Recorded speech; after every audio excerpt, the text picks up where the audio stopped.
Hardball 219 here. I want to thank first and foremost my new and my old subscribers, just the people that zip through. I greatly appreciate it. Please like, comment, share, and subscribe. It really helps out with the videos. Just look, we've bumped up in people subscribing to the channel because everybody's mingling. So please mingle about yourselves. What we're going to talk about today, since we do have a guest in the room, is this buck specifically. So we're going to reminisce a little bit in words, but you can go find the day that I shot this buck at, and you can hear the excitement in my voice. Not only that, talking to people on the phone, knew how stoked I was. So we're going to reminisce a little bit since I just did get him back from the taxidermy, and believe it or not, this deer head took longer to get than my suppressor. So put that in functionality. So, you know, hunting is tedious at sometimes, but it's also humbling, joyful. I mean, I could use all kinds of adjectives to describe what it makes me feel. But it's no better than getting a target buck that you've been watching for a while. And everybody can sit here and complain now because we're going to talk about the big guy. Now, for people that are just jumping through the channel looking at certain videos, the majority of deer hunting videos is hunting this deer. And it's not worked out. It's not worked out. And I'll put a picture of him here. When I first really moved out into the country, I've lived out there all my life, but I kind of got stuck in the city for a while. This deer showed up on my trail cam one day, just walking through the yard at like 2 in the morning. And then I started patterning this deer because he's a big deer, and I had never seen him before. So I've watched this deer grow for at least 5 years at this point, maybe 6 at this. You know, next time I put my butt in a stand, 6 years, 5.5 at the most, if I'd have to guess. So, you know, I've tried to do everything other than ask people to hunt their property to try and shoot this deer. This deer is known, so if I do get him, people are going to know about it. You know what I'm saying? And everything that I'm doing is perfectly legal because there's a lot of controversy right now in the hunting industry about a buck that was taken by this kid named CJ. Always denied that he didn't poach the deer, but it ends up that he did poach the deer, and it was a pretty record recording deer. So shit that I do is legal, so we don't have to worry about that. But there's a lot of people that have seen this deer that know who he is. Not only that, they have him on trail cameras. I mean, this deer is, I'd call him a legend. I mean, he's that big for a reason, and it's because he's smart. And the only thing I've only had 2 like physical interactions with, like putting my flesh eyeballs on him. One time was the place where I used to live because I hunted those woods. He showed up there rounding up a bunch of does. I think I counted him rounding up about 5 does. So this dude means business, and that was the first time I really got to set eyes on him other than a trail camera, and it was exciting. I wanted to stay out there and watch him all night. It wasn't deer season, but we were getting there. And for the longest time, he's always eluded. Now the hunting pressure in my area is starting to dwindle a little bit, just due to people selling off property, getting developed. You know, the city's expanding, so that means that it starts cutting into the countryside. And here over the last, I don't know, 5 to 10 years, it's taken hold, and people are willing, especially now in the times we live in, are hurting for money and giving up farmland right now. You gain a pretty penny, but you lose a lot of resource. So pick your poison on that one. So, looking at this guy in the flesh and then having him walk under my stand, that's on the channel too. When he walked on my stand, you can't see him. It's pitch black. I wanted to catch this dude right at the moment where he's been coming out on trail cameras where I seen him when bucks get this way, you know what I'm saying, when they break up from their bachelor groups, they're really looking for hot does at this point. You know, they're really pressing. The rut is just about to go. And this guy started to show up right by the tree stand. So I figured to get out there early, you know, at least 25 to 30 minutes before sunrise. Well, he came early and he walked under my tree stand, and that's when me and him got into a mess of coyotes. I don't know about you and how long you've been deer hunting. Throw it down in the channel, but this is the first time I've ever, like, besides, you know, searching for it on the internet, heard a deer growl in person. But coyotes not only made me uncomfortable because it's pitch black out there and I cannot see what's running through the woods at that point. You know what I'm saying? He was not happy at the most, and he made a hasty exit. And what stinks about that is why predator control is crucial in your hunting areas, is he never returned. And I had cameras here, I had cameras here, I had cameras on trees posted up high just to catch over hills. I physically get my tree stand, put it up on a tree, climb it, put the camera in that tree to look over hills. Never returned that year. That was the only time I ever saw him. And that's how we get around to this fellow. So I shot him November 17th. And it was a north wind. My stand faces the north, because if any kind of like south wind or southwest wind will drag my scent into areas that I just don't want it to go, and I don't want my thermals to go there. I'd say it's a real picky spot at times. As you get further into the season, it becomes a tad bit more easy because then the weather shifts and it's a straight north wind, and then that's when we get lake effect snow. So this was when we had our first bout of lake effect snow. Wasn't terrible. You could actually move in it. It wasn't like a blizzard, but it was I would say it was close to 4 inches, 5 inches. So it was a good deep snow. And when I got to the tree stand that morning, you know, I just seen all the deer prints, all the animal prints, I should say, in general, because that really excites me, because then you really know what's coming into your areas. Now you know if you got a predator problem. Now you know if you got small game you can get on the side of waiting for the big game that you're hunting. So put that in perspective. So looking at these prints, I was really super excited. I had seen a lot of does on the camera, and you can go ask some really good professionals about deer hunting and strategy in it. But if you have an out of balance ratio buck to doe, bow to doe, especially doe to buck, it'll ruin you a little bit. And I've seen it happen. It's happened with me where I've had in this spot just a mess of does, fawns, and yearlings. And that's all I had. And then you had some smaller bucks come into the area, and then they were chased off. It was a big ordeal. I saw it with my own eyes. Saw when the juveniles came out and a basket 8 came out. He didn't want to deal with these younger deer. Especially because some of them deer weren't even in estrus, they were just young, and you can see him reacting kind of weird, and he was even kind of scalfing and posturing up. So you don't want to really create a doe factory. But I had seen a lot of does in this area, and I'm sitting in the tree stand, and it's cold. So you got snow on the ground. You're pushing 15, 22 degrees, you know, because everything's starting to freeze now, because now we're almost on the back side of the cold front as soon as it came through. It did snow a little bit during that day, and it kind of got me worried. I don't mind hunting in the snow, but snow puts a lot of pressure when it starts to accumulate.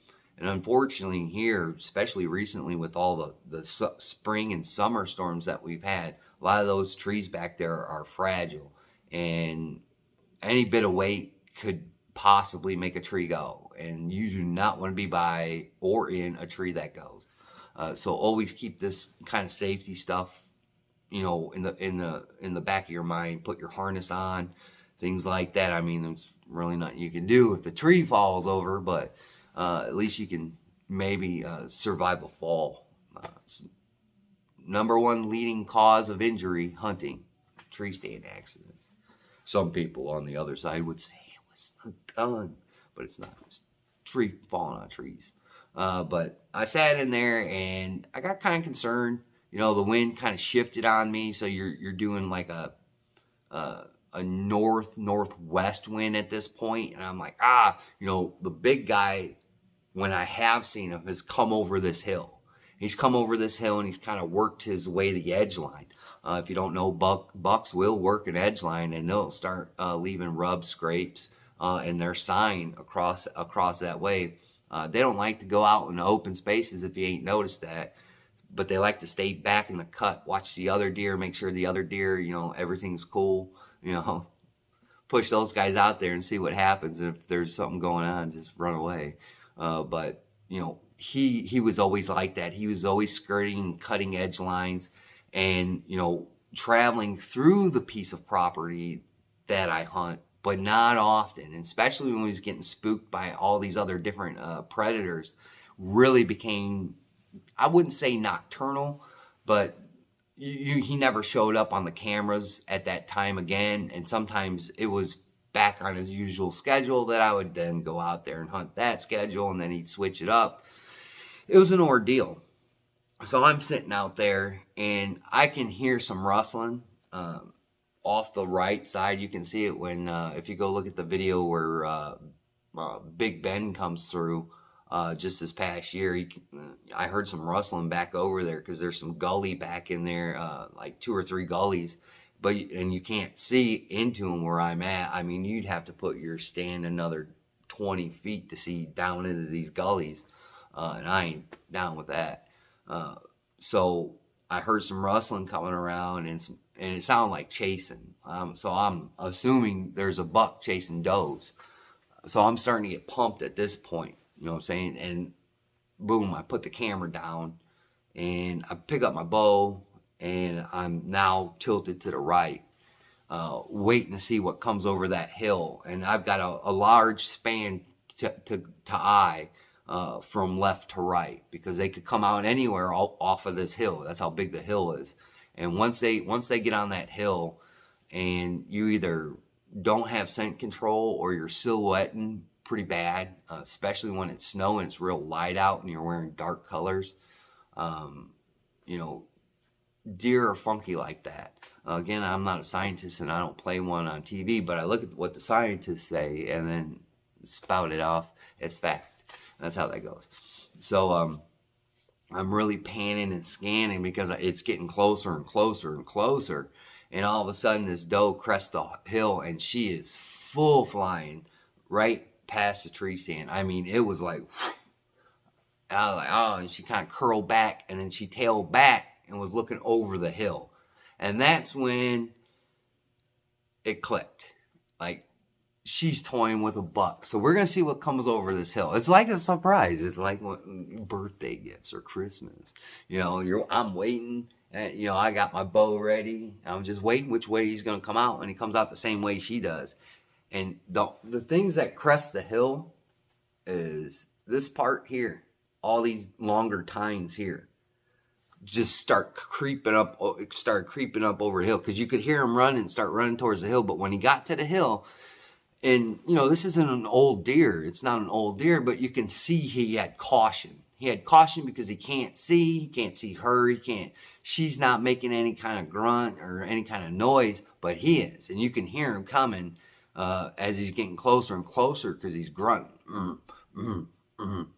But when he got to the top of that hill, he just kind of shut up there and got on top. But as soon as he saw her, he let out a good old grunt. But me not paying attention to the scenario that is cooking here is she looked up and she seen me get up and move into position, because I was going to shoot him as he's coming down that hill. Well, she got squirrely and she kind of blew a little bit. And I actually thought about shooting her and then hurry up and try and reload and shoot him. get a doubler.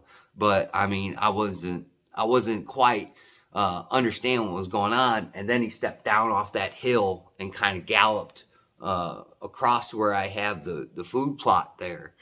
And there she goes, man. She starts to skirt away, and I stop him. Man, stop him right there. And I threw one in him. And at that time, he looked up. I mean, I don't know if it was tunnel vision or I'm just, I'm focusing, in the bread basket. You know what I'm saying? I want to hit a main artery. I don't want this deer to go any farther, because then I have to start talking to people and asking for permission. I don't want to do that. So he stops. I let it go. It's a through and sticks into the tree. You can go see it on the video. And I see him go, and man, he skirts off the property, and it's just gut-wrenching. What people don't understand about the area that I hunt, there are anti-hunters there. There are people, like, if you would shoot your deer and it run on their property, they wouldn't let you claim it. They wouldn't let you claim it. They wouldn't let the DNR on that property, and they'd take it and probably bury it. They probably wouldn't even process it and use it for the good that we hunters use it for. So it was really sad, because he had then hooked right, because all the leaves are off the trees. I can see what's in the field way back down the other way, and he cuts right, and that's where I really don't want him to go, because that's where some people that are anti-hunting go and live in the wilderness. But it was really disappointing. But then you saw his girlfriend shoot out the corner of that other field, chasing him at that point. Well, I didn't know how well I whacked him until I got up there and I looked at my bolt, and it was through and through. And then you walk a little bit, and there's a little drops of blood, and then all of a sudden it's off both sides. I shot him with a Schwacker as well. It's the crossbow. I'll show you here in a minute. Here's the Schwacker. So when the broadhead penetrates the hide, these little prongs there, they catch the hide, they open up, and that's where your blades are at. So it opens up basically inside the animal, and then starts creating panic. That's the setup I use with this. These are the hypers with the Schwacker. I think they're 100 grain broadhead. So that was pretty devastating, getting down out of the tree and seeing that. I knew he can't be that far. And at that point, we kind of knew who owned the other field. And for relation's sake, we know who they're related to. So we were getting on the horn at that point. I think I let him go for about an hour, 45 minutes to an hour, because I had to wait for other people to come and help me track. He took off a long ways. I mean, this dude, double-lunged, almost. Double-lunged. I mean, it was a pretty, I don't know if I have him on there where I process him, but it was a pretty good deep wound on him too, that hit a lot of vitals, but he kept on trucking.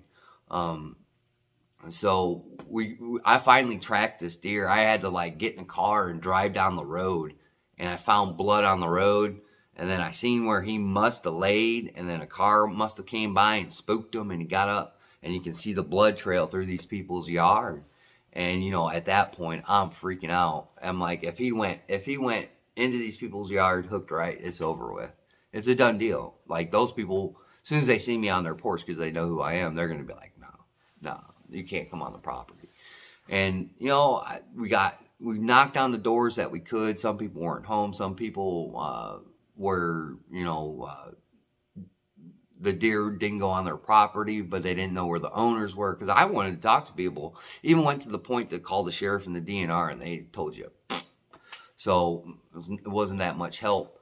And finally, I called a couple of buddies, called a couple of people, and I said, leave a note with all your information, even your hunter's information, and just go yank the deer off the property.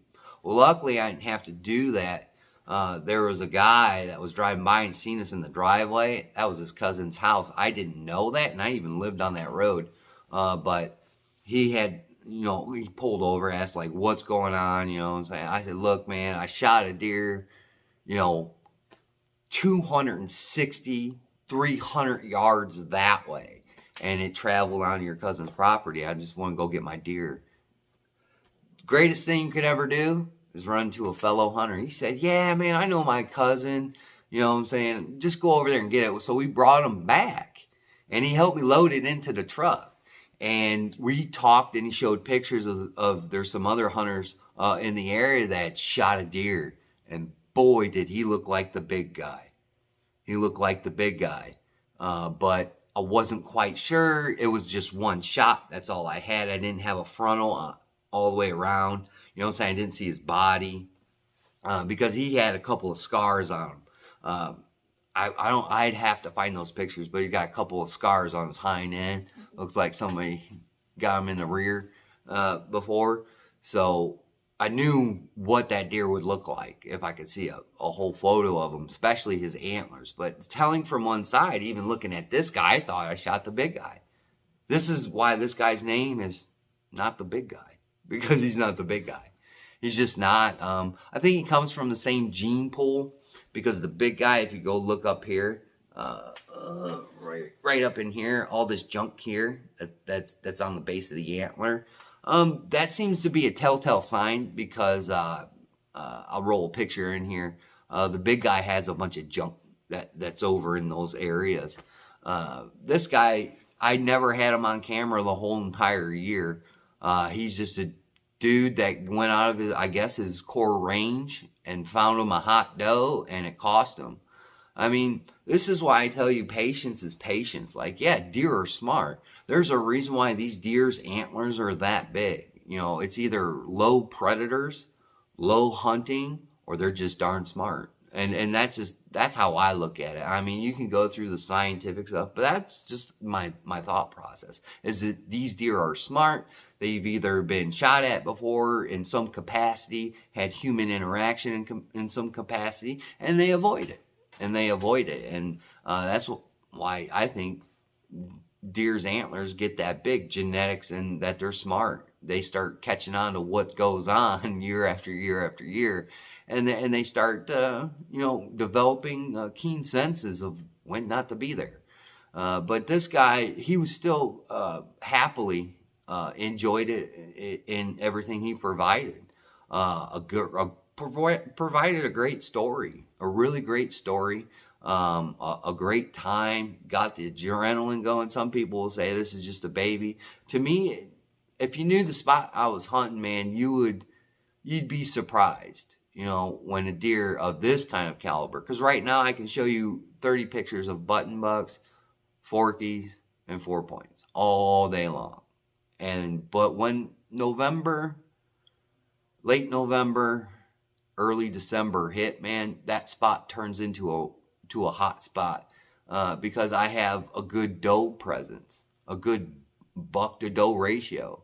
They have to fight. I've watched deer spar in the fields that I watch. There's pressure there from other deer. I mean, it's just who's the biggest deer, and that guy is the biggest deer. This dude just happened to come along and get lucky and thought he found a girlfriend. Instead, he found a really good dinner course, I should say.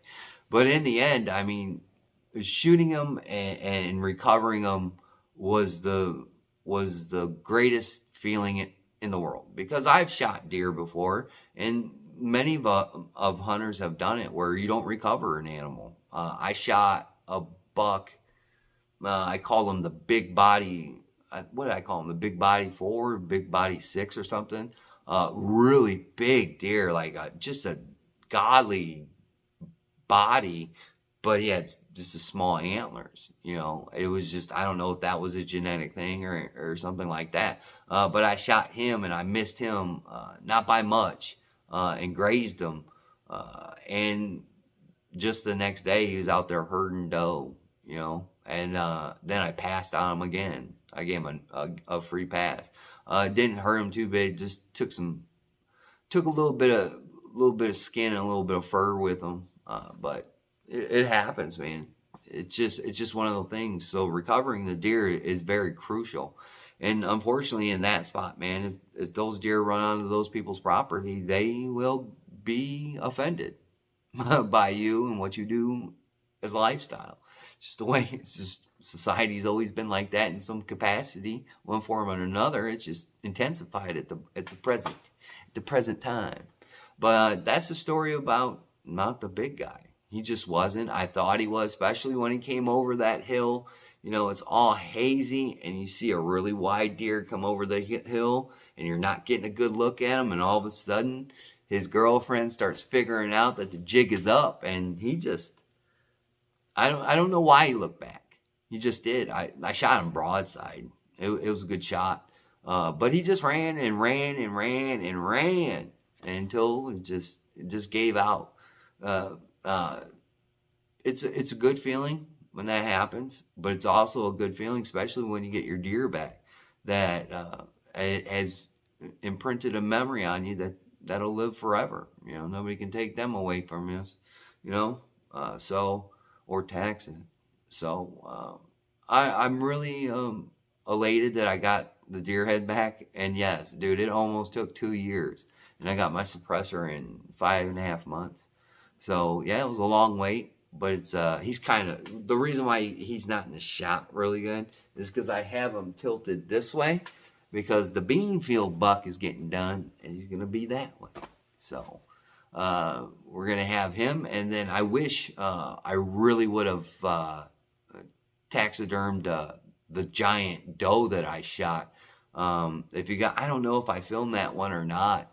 I think I shot him when my son went with me, or shot her when my son went with me. I don't want to offend anybody, but I shot her, and she was absolutely humongous, absolutely humongous. I think she weighed dressed out 142, 143 and a quarter. She was big, man. Same year I shot him. So it was 2 really good quality deer. Don't worry, I still have what I call them, the twins. The twins, those are deer that I've watched grow up over the course of the last 2 years. They are, I mean, some deer like this guy, you can tell he's a little bit different than the Beanfield buck. Not only by his antlers, but the pattern that he has on him. Like, the Beanfield buck is really white through his face. Like, his whole face is like white. Not piebald. And for people that don't know what that is, that's like when you have a lot of white on a deer that looks like it got dropped in white paint and comes up like a paint horse. You know what I'm saying? But I mean, it's probably going to be a good feeling to shorten up this video real quick of getting the big guy. Haven't seen him yet. No sign either. Here in the next few weeks, I'm going to go recover the next footage. Spoiler alert, that's what you're going to see next week, and or 2 weeks from now, and then the week before is my last camera pull, which yielded something that I don't want to talk about. I don't want to talk about it because it's anxious. It gets me anxious, and it makes me it brings out the rage, and that's turkey. So yeah, that's the story of Not the Big Guy. Pretty cool deer. For me, right place, right time. For him, right place, wrong time. And one more kudos before we leave. I'll leave you with this one. Now, I haven't seen this guy all year. Not the times I've rode by and seen 20, 30 deer out in the field, or before them in bachelor groups of bucks. Never seen this deer before. I'd put a camera that year on a trail that enters the property. So it's on the other side, but I mean, I know where the property line is, but it's on the other side. I want to see what's coming off these trails on the backside of this other property. And I could never find that camera. I don't know if that's ever happened to you. But I found it that year, or the following year when I went back there in the spring to go see, make sure everything's still there, my tree stand's still up. I found that camera. The batteries were dead on it. But boy, I sure did have, I almost killed the SD card. and it was a 16 gig, I think it was 16 gig. So that's a lot of pictures I went through. And the last pictures on that camera were the big guy coming down the back side of that trail and him coming down that trail. Had they crossed paths? I don't know. But it was pretty cool.